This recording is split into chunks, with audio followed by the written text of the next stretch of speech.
트럼프 미국 대통령이 이란을 향해 지옥문이 열릴 때까지 48시간이 남았다고 경고하자 이란은 중동이 미국의 지옥문이 될 거라며 맞받았습니다. 격화하고 있는 중동 전쟁 전황 두 분과 정리해 보겠습니다. 반길주 국립외교원 교수, 김광석 한양대 겸임 교수 나오셨습니다. 인사하겠습니다. 안녕하세요. 안녕하세요. 자, 트럼프 대통령이 지금 연일 압박에 나섰습니다. 이란에 특히 이제 지옥문이 열리기까지 48시간이 남았다고 지금 언급하고 있는데 어떻게 해석해야 될까요?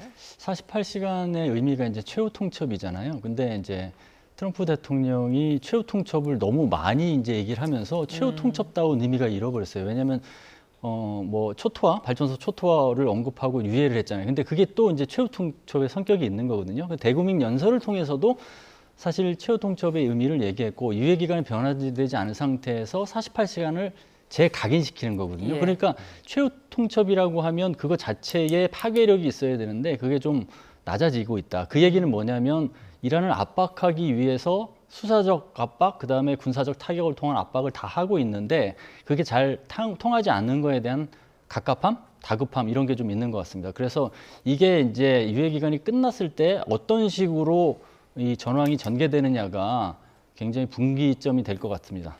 특히 말씀하신 대로 좀 이런 수사적인 압박에 이어서 48시간 내 합의가 되지 않는다면 이란을 석기 시대로 돌려놓을 수도 있다. 이런 엄포도 놓고 있는데 이후 공격 상황들은 뭐 주요 기관에 대한 초토화가 될까요?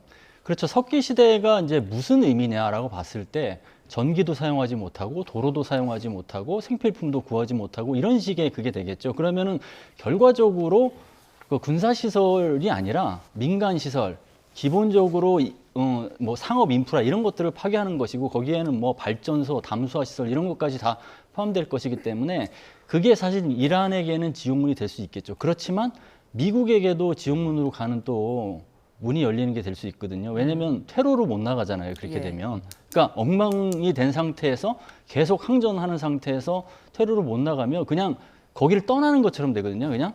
그건 결국 미국 입장에서는 시작한 전쟁을 패배하고 나오는 것이기 때문에 다 같이 뭐라고 해야 되나 다 같이 그냥 지는 그런 게임이 될 수 있어서 지금 상황으로 진행된다고 하면 더 복잡해질 전황이 이제 예상됩니다. 예, 자, 이란도 지금 반격에 나서는 양상입니다. 호르무즈 해협에 이어서 홍해 봉쇄까지 지금 거론하고 있다고요? 그렇죠. 홍해 봉쇄는 사실은 이란이 플랜 B 성격으로 국제사회와 인근 그 국가를 볼모로 삼아서 이 공세를 높이기 위해서 했던 거예요. 근데 이제 이란이 보기에는 생각보다 많은 효과가 있다고 판단을 한 것 같아요. 왜냐하면 사실은 이게 이란만의 전쟁이 아니라 전 세계가 에너지, 그다음에 시장 불안정의 여파를 그냥 다 도전을 받고 있는 상황이기 때문에 이것은 고스란히 미국에 대한 압박으로 작용하는 것이거든요. 그러니까 홍해까지 그런 전선을 넓히면은 그 효과를 더 높일 수 있겠다라는 판단을 한 것 같고, 그리고 미국이 대리 세력에게 자금을 중단하라는 식으로 해서 이란과 대리 세력 간의 그 탈동조와 디커플링을 유도하고 있잖아요. 그건 절대 있을 수 없는 일이다라고 하면서 대리 세력을 더 끌어들이는 반대 어떤 그 장치를 가동시키는 것으로 판단됩니다. 네, 그렇다면 여기 홍해에 위치한 바드 엘만데트 해협, 정말 좁은 곳으로 이렇게 알려져 있는데 전 세계 물동량의 많은 부분을 좀 차지하고 있잖아요. 국내 정유사들도 그쪽을 통해서 뭐 이렇게 기름을 가지고 오는 것으로 알고 있는데 좀 어떠한 효과들이 좀 이렇게 있을까요? 뭐 시청자 여러분들이 굉장히 한숨이 또 쉬어질 것 같은데 전쟁은 왜 다른 나라에서 이루어지고 있는데 국내에서 전쟁과 같은 효과가 일어나느냐 하는 질문들 많이 하고 계십니다. 말 그대로 전쟁 같은 경제가 펼쳐지고 있다라고 해석을 하고 싶은데요. 그러니까 이 호르무즈 해협 봉쇄 조치 이것이 오른팔로 압박을 가했다. 국제 유가를 상승시키는 오른팔 압박이다. 근데 왼팔도 거두겠다라는 거죠. 이 바브알맨데브 해협을 통해서 통과하는 원유량이 약 12% 됩니다. 호르무즈 해협이 20%, 바브알맨데브 해협이 12%. 그러니까 총 32%니까 오른팔, 왼팔 다 합쳐서 봉쇄 조치하겠다. 근데 원유 수송량만 문제가 아니라 컨테이너 물동량이 세계 30%가 차지합니다. 예, 그러니까 이것은 원유 가격만이 아니라 그 밖에 원자재나 부품이나 이런 영역에 있어서 수송이 많이 막힐 가능성이 있고 이것은 전반적인 인플레 압력을 작용시키지 않을까 하는 우려가 되는 상황입니다. 예, 걱정이 큰 게 홍해까지 막히게 된다면 우리나라에서 주로 사용하는 두바이유 가격이 아무래도 훨씬 더 급등하지 않겠습니까? 그렇습니다. 우리나라는 앞서 앵커님께서 강조해 주셨던 것처럼 우리나라 4대 정유사가 주로 수입하는 중동산 원유, 두바이유가 바로 홍해 이 지역입니다. 예. 그래서 파이프라인이 연결되어 있고 파이프라인이 연결되어 있는 이 홍해 지역에서 바브알맨데브 해협을 통과해서 원유가 수송되고 있습니다. 여기가 만약에 막힌다. 지금은 막힐 가능성이 좀 높아진 겁니다. 후티 반군이 친이란 연대를 강조하고 있고요. 반미 집회, 반미 시위를 엄청나게 지금 확산시키고 있습니다. 외신을 보면 중동 지역 외신들을 보면 심각한 상황입니다. 그러니까 지금 경향성이 높다라고 판단할 수 있겠는데 그럼 이런 과정에서는 이 정유사가 사우디 이 송유관 자체가 도착지가 홍해고 홍해로부터 원유를 수송하지 못한다. 그러면 지금 많은 분들이 주목하고 계시는 국제 유가가 선물 가격이거든요. 예. 근데 우리 한국석유공사에서 지금 데이터를 추계하고 있는 현물 가격 기준으로 지난주에 169.78달러를 기록했습니다. 그러니까 120, 130이 아니라 두바이유 가격이 한국석유공사 입장에서 현물 가격이 169.78, 그러니까 170달러를 기록했습니다. 그럼 여기에 말 그대로 더 이제 왼팔이 가속화된다, 더 힘을 받는다라고 말씀을 표현했는데 홍해마저 봉쇄 조치를 다 가한다. 그러면 이 국제 유가가 더 상승할 가능성이 높아지는 거죠. 그밖에 다른 지정학적 불안이나 전쟁의 종료나 또 그만큼 경제적으로 많은 충격을 주기 때문에 원유 수요량이 감소하거나 이런 일들이 어떻게 작용할지에 대해서 추정을 해야 되겠지만 기본적으로 더 많은 해협을 봉쇄 조치하고 중동산 원유에 전적으로 의존하고 있는 우리나라로서는 추가적으로 두바이유 현물 가격이 더 올라갈 여지가 있겠구나라고 가정할 필요가 있지 않을까 의견을 드리고 싶습니다. 네, 지금 뭐 석유값도 계속해서 오르고 있고 이런 상황에서 왼팔 오른팔 둘 다 묶인다고 교수님 말씀하셨는데 네. 이렇게 2차 석유 최고 가격 지정제를 최근에 고시했잖아요. 네. 앞으로 좀 이런 것들이 리터당 2,000원 이상으로 좀 올라갈 가능성도 좀 있을까요? 네, 석유 가격 최고제도 말 그대로 2주 단위로 또 옮겨지는 거거든요. 그러니까 최고 가격을 지정하는 절차가 국제 유가의 상승세를 반영할 거거든요. 뭐 그렇게 본다면 뭐 지난 2주보다 앞으로의 2주가 더 올라갈 것이라고 생각하는데 오늘 날짜 기준으로 기름값이 여러분 이제 주유하시는 휘발유 여기 표시되어 있죠. 전국 평균이 지금 1,945원, 경유가 1,935원, 서울의 경우 조금 더 높습니다. 1,982원, 1,958원. 이게 평균 가격이니까요. 곳곳에 따라서는 이미 2,000원을 넘어서 주유를 한다라고 생각하실 필요가 있겠죠. 그런데 여기서 2주 단위로 최고 가격제를 옮겨 잡으니까 당연히 국제 유가 상승 흐름을 반영한 이 기름값, 휘발유값과 경유값은 2,000원을 넘어서지 않을까라고 뭐 안타깝게도 그렇게 우려의 목소리를 전망 의견을 드리고 싶습니다. 예, 상황이 좀 악화일로로 가는 모양새인데 네. 그렇다면 혹시 우리나라에서 중동산 원유를 대체할 수 있는 뭐 다른 수입선은 없을까요? 네, 수입선이 없지는 않습니다. 예. 두 가지를 말씀드리는데 한 개는 물론 있습니다. 우리나라가 워낙 전적으로 많은 중동산 원유에 의존을 하고 있고 성유 정제 시설 자체가 이 중동산 중질유를 이용하고 있어요. 예. 황함량이나 이런 것들이 다시 뭐 경질유를 수입한다든가 그렇게 해서 대체하기가 뭐 유연하게 대체하기가 어려운 부분이 있습니다. 그런 부분 한계점은 물론 있습니다. 그럼에도 불구하고 적극적으로 다른 나라로부터 안정적으로 원유나 그밖에 핵심 원자재를 수급하는 다변화하는 조치를 동시에 취해 나가고 있는데요. 여러분 아마 기억하시겠지만 지난주에 트럼프 대통령의 그 대국민 연설 중에 한국을 비롯한 이 호르무즈 해협을 이용한 그런 국가들이 이제 미국산을 수입하면 되지 않느냐. 결국 원하는 게 그것이 아닌가 하는 생각을 좀 해보게 되는데 실제 미국산 원유가요. 우리나라 전체 수입액의 몇 퍼센트 되는지 아십니까? 16%가 넘습니다. 작년 기준으로. 그리고 추세적으로 10년 전에는 거의 0%였어요. 미국산 원유 수입액이. 예. 지속적으로 늘어나서 지금은 16%를 초과한 상황입니다. 그러니까 앞으로도 미국산 원유를 수입하는 그런 조치를 취할 수도 있고 미국이 한국에게 그리고 그 밖에 호르무즈 해협을 이용하는 국가들에게 요구하는 것이 그거고 그렇지 않을 경우 미국산 원유를 수입해 주면서 무역 수지를 균형으로 만들 수 있는 거거든요. 그러니까 미국의 요구가 그런 거죠. 그렇기 때문에 또 트럼프 대통령의 핵심 주력 산업이 에너지 개발 사업이다 보니까 에너지 개발 생산 능력 더 늘릴 건데 누군가 이 원유를 수입해 가야 되지 않겠느냐. 그러니까 한국도 수입해 가라. 그러면서 무역 수지를 균형으로 만들자 하는 요구를 하고 있고 그 요구를 또 수용하지 않을 수가 없는 상황이고 우리나라로서도 에너지 수입선 다변화라는 과제를 실현한다는 관점에서 그렇게 응하는 것이 맞겠죠. 그래서 지금 4대 정유사들이 물량 확보 적극적으로 나서고 있고 그 대체 물량 중에 가장 큰 비중이 바로 미국이다. 이미 우리나라로서는 사우디아라비아를 비롯한 두바이유, 중동유 이외에 미국산이 두 번째니까요. 미국산을 중심으로 더 늘려나갈 변화가 전개될 것이라고 볼 수 있겠습니다. 네, 이런 가운데 이란은 이 호르무즈 해협 통행을 어떻게 보면 하나의 무기로 좀 삼고 있는 것 같은데요. 특히 이라크에 대해서는 형제국이라고 부르면서 일단 호르무즈 해협 통행을 허용한 상태라고 합니다. 이게 어떠한 배경으로 좀 이란이 이런 속내들이 있는 건지가 좀 궁금합니다, 교수님. 사실 그 중동에서 역사적으로나 정치적으로 보면 형제국보다는 이란과 이라크는 적성국의 그 구도가 많았죠. 예를 들어서 1980년에서 88년까지 이란 이라크 전쟁이 대표적이잖아요.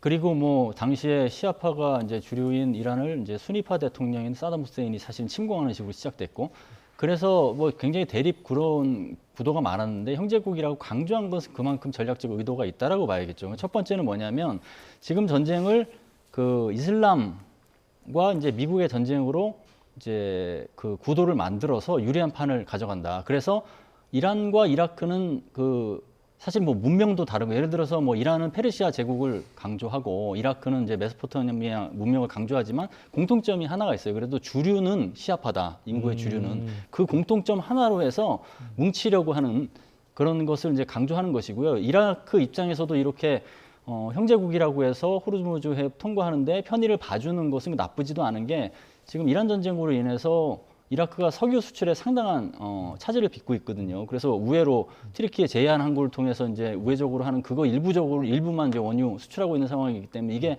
나쁘지는 않을 것이다. 그게 첫 번째고 두 번째는 걸프국을 압박하는 게 있죠. 이게 페르시아어로 얘기 안 하고 아랍어로 얘기한 것은 걸프국이 지금 미국과 동조를 하면서 전선에 참가하겠다고 이렇게 목소리를 높이는 상황에서 그게 원유를 수출해서 먹고 사는 걸프국 입장에서 과연 좋은지 생각해 봐라 라는 식으로 압박하는 게 이제 있을 테고 마지막으로는 중동국 내에서 어차피 이게 중동 전쟁이잖아요. 이라크는 직접적으로 전선에 참여하는 상황은 아니지만 중동 지역에서 일어나는 전쟁이기 때문에 이라크도 이러한 영향에서 배제될 수 없다. 그러니까 중동 내에서 이란과 결집을 해서 이 문제를 같이 해결하자라고 하면서 연대를 과시하기 위해서 이러한 형제국이라는 담론을 꺼냈다고 생각합니다. 예, 여기에 더해서 이란이 이제 자국으로 향하는 생필품 선박의 통행도 허가를 했습니다. 그러면서 이 부분에 대해서는 혹시 이란이 장기전에 좀 대비하는 게 아니냐 이런 해석도 있던데 교수님은 어떻게 보세요? 장기전은 처음부터 이제 이란이 생각을 했었죠. 미국은 속전속결전 단기전을 원했지만 이란은 교착 상태로 만들어서 장기전으로 간다. 그래서 소모전이 하면 유리할 것이다. 왜냐하면 과거에 미국이 중동 지역에서 전쟁을 했던 게 소모전을 통해서 결국 다 패배시켰거든요. 그걸 알기 때문에 소모전을 생각했고 다만 이 생필품도 그런 차원에서 장기전을 염두에 둔 거는 있겠지만 그 외에 두 가지가 또 있는 것 같아요. 첫 번째는 해협에 대한 해상 통제권을 장악하고 있다는 걸 과시하는 것이죠. 거기에는 대상국도 이란국이 정할 수 있고 그 물자가 무엇을 싣고 있는지도 정할 수 있다. 이것은 굉장한 통제권이잖아요. 그래서 그러한 능력을 과시하는 차원에서 선별하는 능력까지도 이제 덧붙인 거라고 생각이 들고요. 두 번째는 정부 기능 차원을 볼 수 있을 것 같아요. 그러니까 생필품이 전쟁으로 인해서 이란 국민들도 굉장히 피해를 많이 보잖아요. 그러니까 생필품, 이란으로 향하는 생필품은 이렇게 통과시켜 줌으로써 이 전쟁에서 정부 기능, 즉 국민들을 위해서 제공하는 여러 가지 그 민간 인프라 유지는 잘 하고 있다라고 하면서 지금 과도기 국내 정치 속에서 탄탄한 정부 기능을 어필하려는 그런 속내도 있는 것 같습니다. 네, 일단 이러한 호르무즈 해협 통과와 관련해서 프랑스 또는 일본 선박들도 잇따라서 이곳을 통과했다는 이야기들도 들어오고 있는데 미국의 동맹국으로 봐야 되는 이런 곳들까지 선박을 통과시키는 것을 어떤 의미로 봐야 될까요? 어떤 균열을 일으키려는 그런 것으로 봐도 될까요? 그렇죠. 저는 한 세 가지로 보는데요. 첫 번째는 이제 동맹 디커플링입니다. 프랑스든 일본이든 전통적으로 미국의 대표적인 동맹국이잖아요. 근데 프랑스 같은 경우는 지금 이란 전쟁에 좀 불편한 속내를 계속 드러내고 있고 이런 국가들이 이제 그러한 상황을 계기로 해서 디커플링 시키면 미국이 동맹국에 대한 영향력도 약화시킬 수 있어서 결국은 이 전선에서 그것을 파고들면 불리하지 않을 것이다라는 판단이 있는 것 같고 두 번째는 지금 토르무즈 해협을 통과시키는 배는 어떤 배냐는 기준을 정했잖아요. 적대국이냐 아니냐 여부. 비적대국은 통과시킬 수 있다. 그래서 미국과의 전통적 동맹국이지만 이란과의 양자 협의를 통해서 비적대국으로서 메시지를 보내면 통과시켜 줄 수 있다라고 하는 그래서 이것도 결국은 동맹 디커플링이면서도 이란의 외교적 입지와 전략적 주도권을 가져가는데 유리한 판을 이제 조성하는 게 있고요. 세 번째는 저는 이게 이제 더 중요하다고 보는데 어쨌거나 지금 호르무즈 해협이라고 하는 국제 해협에 대한 주도권은 진짜 일시적으로 장악하고 있는 거예요. 이거는 국제법적으로도 맞지도 않고 언젠가는 다시 국제 해협 통과 통화권이 유지되는 국제 해협으로 다시 복원시켜야 돼요. 근데 지금 생각보다 주도권 장악이 쉬운 것 같으니까 점진적이고 축적적인 방법으로 중장기적으로 완전히 주도권을 장악하기 위한 단계적인 절차에 진입한 것으로 그렇게 평가는 또 가능한 것 같습니다. 예, 지금 어쨌거나 흘러가는 양상을 보니까 현재 이란의 가장 큰 무기가 핵이 아니라 호르무즈 해협이 아니냐 이런 말까지 나오는 상황입니다. 그러면서 지금 이란이 1배럴당 1달러의 어떤 통과료를 부과하겠다 이런 말까지 나오는 상황인데 네. 이게 금액이 어느 정도 수준이라고 봐야 될까요? 자, 일단 우리나라 국도를 운전한다. 그러면 통행료 안 내잖아요. 근데 고속도로를 운행한다. 네, 통행료를 냅니다. 그 톨게이트를 지난다. 그러니까 호르무즈 해협도 이제 통행료를 징수하는 유료 도로가 되겠다. 이런 식으로 생각을 해도 좋겠죠. 근데 통상 이 호르무즈 해협을 통과하는 유조선 기준으로 봤을 때 좀 큰 사이즈의 유조선을 한 200만 배럴의 원유를 싣고 다닙니다. 그러면 1배럴당 1달러의 통행료를 부과한다는 것은 200만 배럴이면 200만 예. 달러를 부과한다. 200만 달러를 그냥 계산해 보면 지금 환율 1,500원 정도를 그대로 곱하면 30억 원이 됩니다.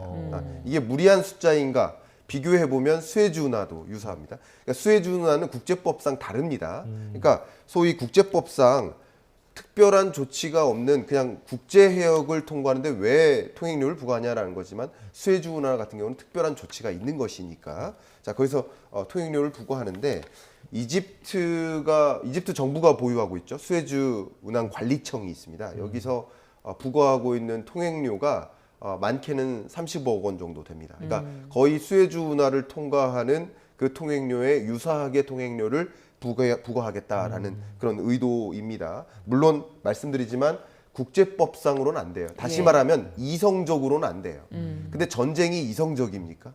비이성적이죠. 그러니까 비이성적으로는 특히 트럼프가 셀프 종전 승리 선언을 단행하고 미군이 만약에 철수한다. 그러면 이란이 호르무즈 해협의 소유권을 주장하면서 통행세를 부과할 수 있겠다라고 볼 수 있겠습니다. 그러니까 이성적으로는 안 되지만 그리고 반드시 국제사회에서 이것을 막아야 되지만 비이성적으로 행동하는 국가의 움직임에 대해서는 이게 과연 어떻게 될까를 우리가 지켜봐야 되겠지만 비이성적으로 해석을 해본다면 통행료를 부과할 가능성이 높아진다. 그러면 우리의 해상 운임 혹은 국제 유가 혹은 우리가 주유하는 석유 제품 가격의 일부씩 전가가 되겠죠. 그 가격 전가 수준이 굉장히 높은 수준은 아닙니다. 1배럴당 1달러니까요. 상대적으로 그렇게 높은 수준은 아니지만 어쨌든 상당 부분 해상 운임 또 원유 가격 또 휘발유 가격에 반영되어 나타날 것이다라고 추론해 볼 수 있겠습니다.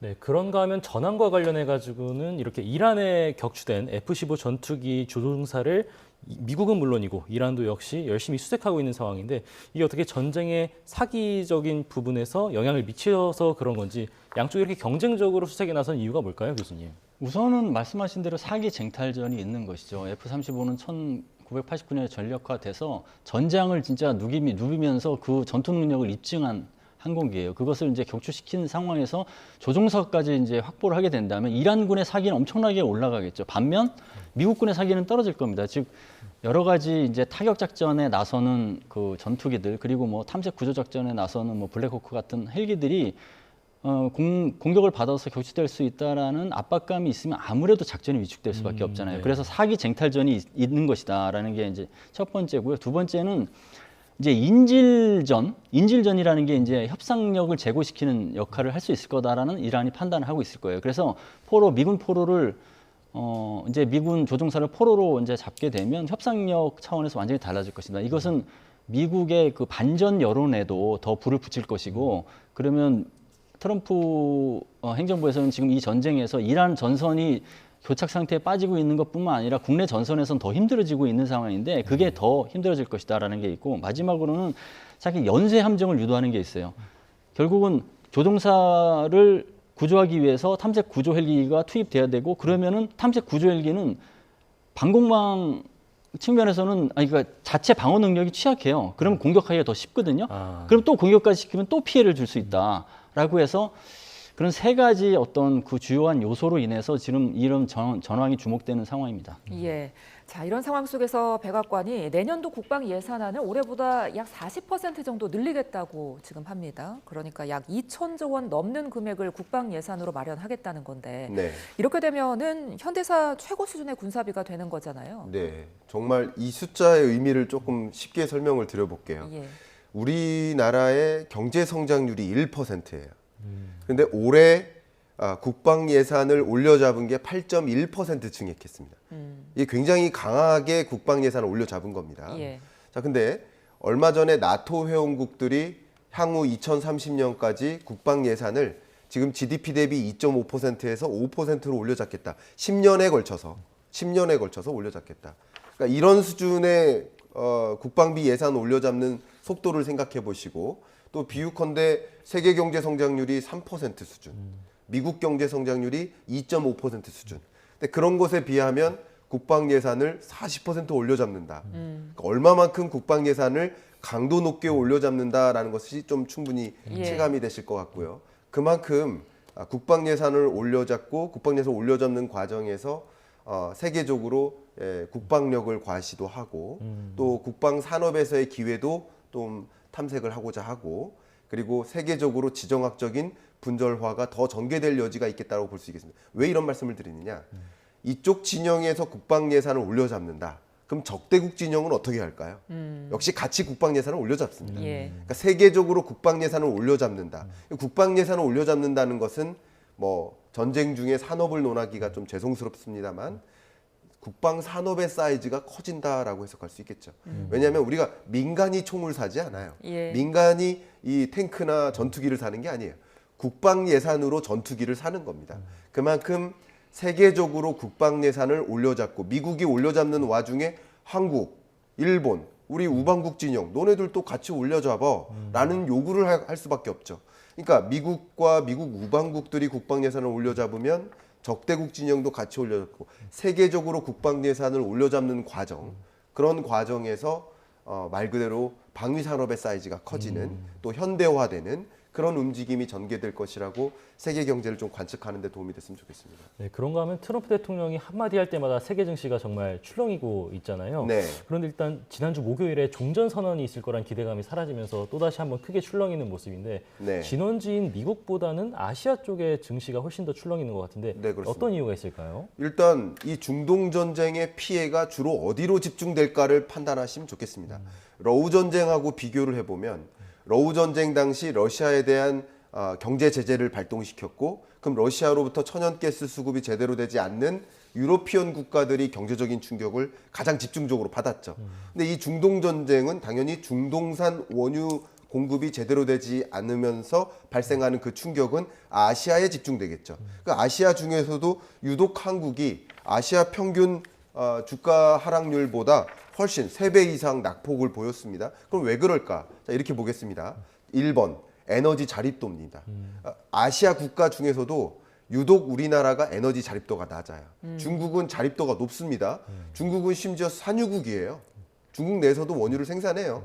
그러니까 중국은 에너지 자립도가 높고 우리나라 에너지 자립도가 낮죠. 그러니까 상대적으로 일본보다도 낮습니다. 그러니까 증시의 충격이 더 있고요. 두 번째는 석유 의존도가 높습니다. 자립도는 낮은데 우리나라 경제 산업 구조가 석유 의존도가 높아요. 그러니까 석유 사용량은 미국이나 중국보다 훨씬 떨어지겠지만 절대량은 GDP 대비 석유 사용량으로 보면 압도적으로 높습니다. 우리나라 세계 1위입니다. 제조업 국가니까. 그러니까 석유 사용량은 높아요.